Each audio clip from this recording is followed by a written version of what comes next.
Paça me ju, o vëllezër dhe motra.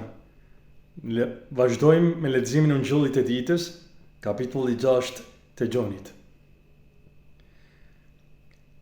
Askush s'mund të vi tek unë, po që se ati që me dërgoi nuk e tërheq. Atë unë do të ringjall në ditën e fundit. Profetët shkruan, të gjithë do të jenë nxënës të hyjit.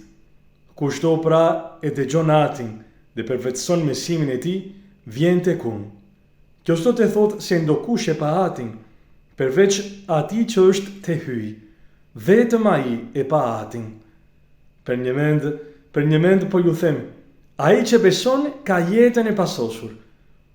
Unë jam buka e jetës. Etërit tuaj hëngrin manën në shkreti dhe vdiqën.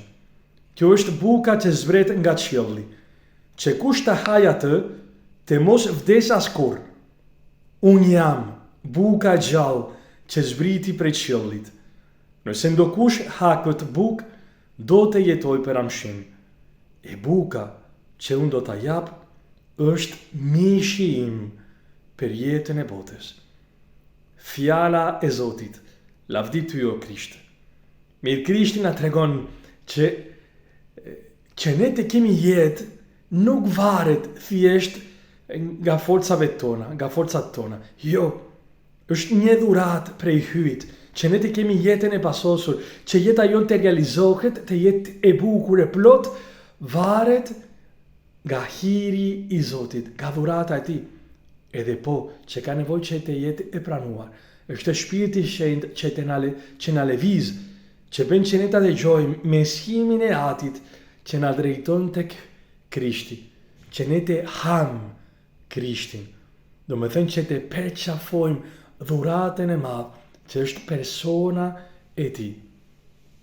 Edhe mishi që Krishti ka me dhanë është krejtësisht vetën e vetë e dhuruar edhe në kryq. Është Krishti vdekur në kryq edhe e ringjallur. Edhe ne kemi mundësi me marrë këtë dashuri falas që ai dhuron për ne në sakramentet, sidomos në meshën e shenjtë, duke hangër korpin e Krishtit, e kemi mundësi me marrë edhe në dëgjimin e fjalës e tij, edhe në mishin e vëllezërve, në kishë, sepse Krishti është i pranishëm edhe në të tjerët. Tërkurajo, le ta marrim dhuratën e madh që Zoti na jep në Krishtin për shpëtimin ton, që edhe ne të bëhemi si Krisht, buka që thyhet, qengji që ofron fytin për të kenë fliuar për dashurin që dhuron jetën e vet falas. Që lëvdu Krishti.